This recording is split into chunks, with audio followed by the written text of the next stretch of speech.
जय हिंद, नमस्कार साथियों। मैं फैमिली एस्ट्रो से सविता आशा करती हूँ आप सभी अच्छे होंगे और आपका आने वाला समय भी मंगलमय ही होगा। युग परिवर्तन हो चुका है और उस युग परिवर्तन में कौन कौन भागीदारी निभा रहा है, ये है देखने का और सोचने का समय है हमारे पास, क्योंकि पल का पता नहीं। क्योंकि जिस तरह से ग्रहों ने अपनी चाल चलना शुरू कर दिया है और जिसके अकॉर्डिंग आप देख रहे हो कि दुनिया में किस तरह का कोहराम मचा हुआ है, प्रकृति अपनी आपदाएं लेकर आ रही है। तो इस आपदा में या इस कोहराम में कौन अपने आप को सुरक्षित रख पाता है, क्योंकि सुरक्षित कौन रख पाएगा जो उस विधि के विधान को अपनाएगा। विधि का विधान मीन्स परमात्मा ने विधि में हम सभी को इस दुनिया में भेजा है। हम उस विधान के अकॉर्डिंग क्या अपने आप को समर्पित कर पा रहे हैं, जिस उद्देश्य के साथ परमात्मा ने हमें इस दुनिया में भेजा है कि हमें किन नियमों का पालन करना है, किन उद्देश्यों के साथ हम इस दुनिया में आए हैं, क्या हम उसका पालन कर रहे हैं।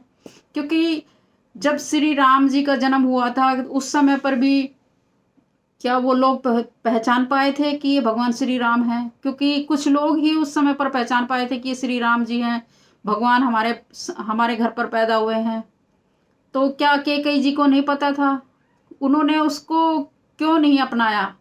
उस भगवान के उद्देश्य को क्यों नहीं देखा कि हमारा जो हमारे घर में भगवान है, हमें इस चीज़ को नहीं पालन करना चाहिए, या हमें उसका जब किसी उद्देश्य के साथ हमें निहित किया है या हमें इस दुनिया पे भेजा है, तो क्या हमें उन चीज़ों का पालन नहीं करना चाहिए? लेकिन कुछ लोग हैं जो असुरी प्रवृत्तियों के होते हैं, कुछ मानव प्रवृत्ति के होते हैं, तो वो कहीं ना कहीं इस दुनिया में बटे हुए हैं। तो हमें किस असुरी प्रवृत्ति में जाना है या मानव प्रवृत्ति में जाना है, किस प्रवृत्ति में हमारा किस तरफ बढ़ना है, हमें ये हमारा मकसद, ये हमारा जो कर्म है किस तरफ बढ़ाना है, ये हमारे पर ऊपर निर्णय करता है। और वही लोग फिर उसी प्रक्रिया में आगे जाएंगे। जिस तरह से सबरी ने बैठकर उस समय पर श्री राम जी का ध्यान करते हुए उनकी कि कब आएंगे उसमें अपना पूरा जीवन निकाल दिया था। तो इस तरह से ही हमें मौका मिला है उस विधि के विधान में पहुंचने के लिए, उन नियमों को पालन करने के लिए, क्योंकि आने वाला समय युग परिवर्तन हो चुका है और आने वाला समय हमारे सामने भगवान भी होंगे तो शायद हम उसको नहीं पहचान पाएंगे। क्योंकि हम जिन उद्देश्यों के साथ, जिन कर्मों के साथ आगे बढ़ रहे हैं, जिस तरह से हमारे मन में कहीं ना कहीं मोह माया सब चीज़ें आडंबरों का जाल बुना हुआ है, कहीं ना कहीं हम उसमें फंसे हुए हैं। हमें इन सब चीज़ों से निकलकर जिस उद्देश्य के साथ हमारा जन्म हुआ है उस उद्देश्य के साथ हमें आगे बढ़ना है। क्या भगवान श्री कृष्ण के जन्म के समय पर उनको नहीं पता था कि ये भगवान हैं? जबकि वो खुद कह रहे हैं मैं ही हूँ सृष्टि का रचयिता, मैं ही इस दुनिया को पालनहार, मैं ही इस दुनिया का सब कुछ करने वाला। फिर भी कुछ लोग नहीं समझ पाए, सिर्फ कुछ लोग ही समझ पाए कि उसमें क्या दुर्योधन को नहीं पता था? उन्होंने उस गलत रास्ते को क्यों अपनाया? ऐसे ही अभी ये वही समय है, हमें भगवान को हमारे सामने भी होंगे तो हमें देखना होगा कि हमें किस रास्ते पर जाना है। हमें मौका मिला है, हम अच्छे कर्मों के साथ भगवान की भक्ति में अपना समय बिताए। अब ये बात भी आती है, सच्ची भक्ति है क्या? सच्ची भक्ति दिखावे में नहीं है, हमारे अंदर बैठे उस परमात्मा को जानने के लिए है। मैं एक कहानी सुनाती हूँ आपको। एक भक्त था जिसका नाम था मोहन जी। वो भगवान की बहुत भक्ति करता था। वो रोज माला जपता था, टीका लगाता था, उसने अपने घर के बाहर लिख रखा था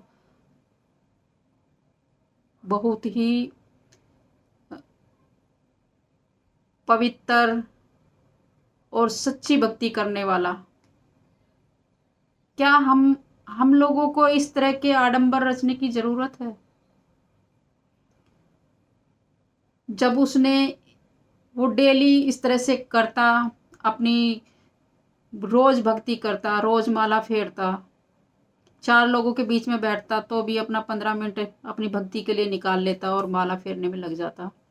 कोई भी धार्मिक चर्चा होती तो उसमें बढ़ चढ़कर हिस्सा लेता, सबसे पहली कतार में बैठता कि मैं भगवान का सच्चा भक्त हूँ। सच्चा भक्त होना क्या है? तो इस तरह से उसने कपड़े भी एकदम से पहनना कि भाई भगवाधारी करना या वाइट वस्त्र पहन के बिल्कुल इस तरह से दिखाना कि मैं ही इस दुनिया का सबसे सच्चा भक्त हूँ। एक दिन गुरुजी की टोली आई और कहा कि यहाँ पर सत्संग होना है और सभी को निमंत्रण है, आप लोग आइए। तो उस समय पर सभी लोग चले गए।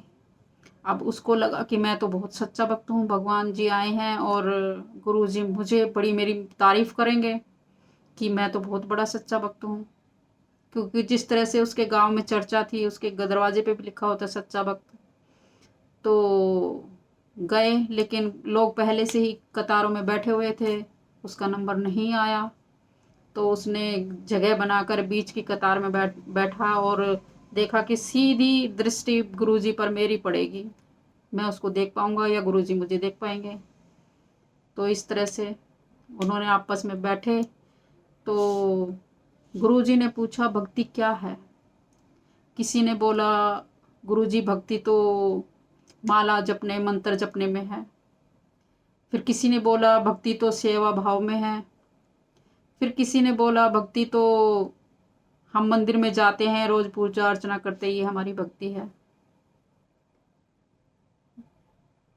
फिर सोचा कि जो मोहन भक्त था उसने सोचा कि मैं जवाब देता हूँ, क्योंकि मैं ही सच्चा भक्त हूँ। फिर उसने गुरुजी की जब मंद मंद मुस्कान देखी तो उसने चुपचाप कर लिया कि क्या पता मेरा क्वेश्चन जो भगवान जी पूछ रहे हैं, गुरुजी पूछ रहे हैं, वो गलत ना हो जाए। तो वो चुपचाप बैठ गया। फिर गुरुजी ने बोला कि सच्ची भक्ति अपने आप को जानने के लिए है।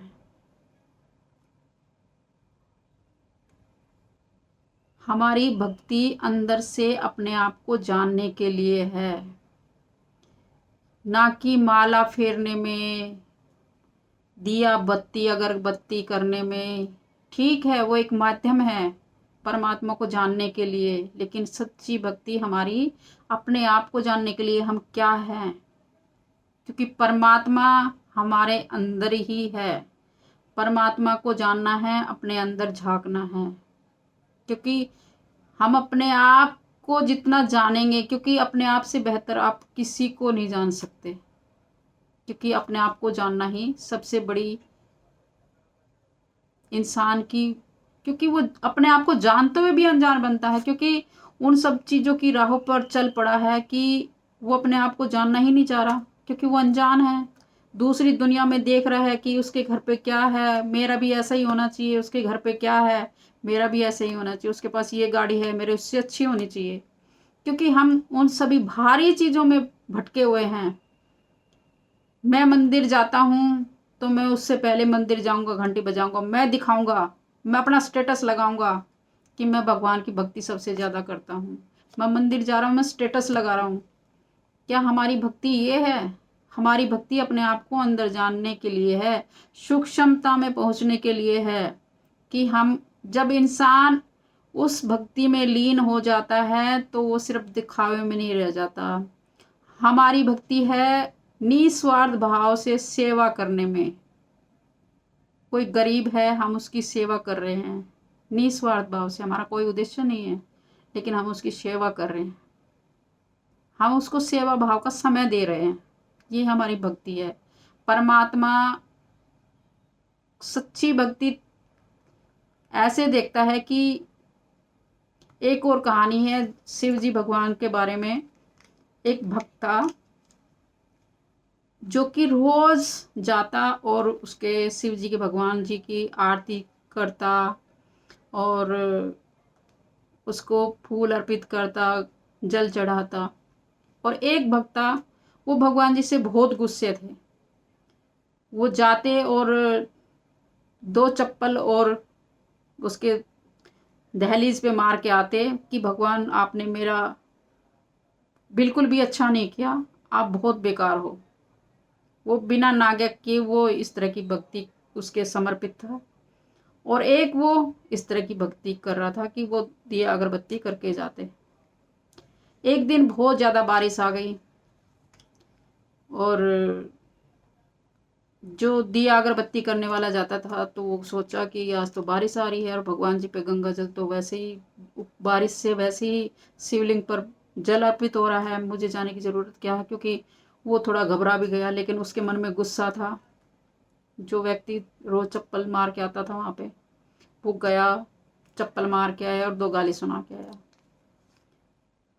शिव जी भगवान ने देखा कि ये मेरा सच्चा भक्त है, क्योंकि ये बिना नागा किए हुए मेरे पास आ रहा है, चाहे किसी भाव से आ रहा हो, लेकिन आ तो रहा है मेरे पास, मुझे याद तो कर रहा है।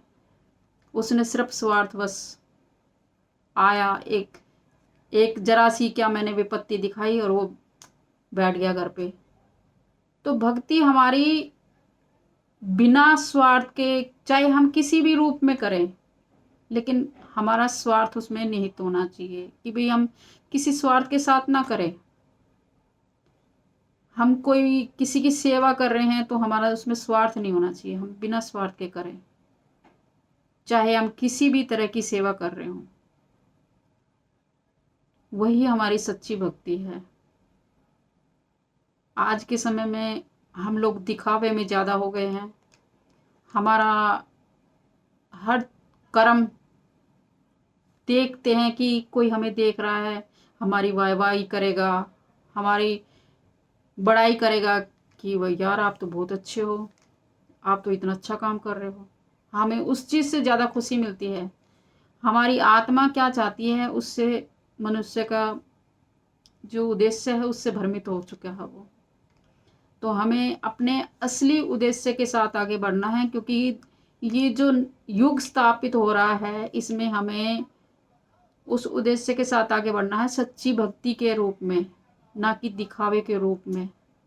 क्योंकि परमात्मा ने जिस उद्देश्य के साथ हमें भेजा है, हमें उसका पालन करना है, विधि का विधान बनना है हमें, ना कि किसी गलत रास्ते पर चलकर। क्योंकि आने वाले समय में हमें पता नहीं होगा और हमारे सामने भगवान होंगे, हम उसको पहचान भी नहीं पाएंगे।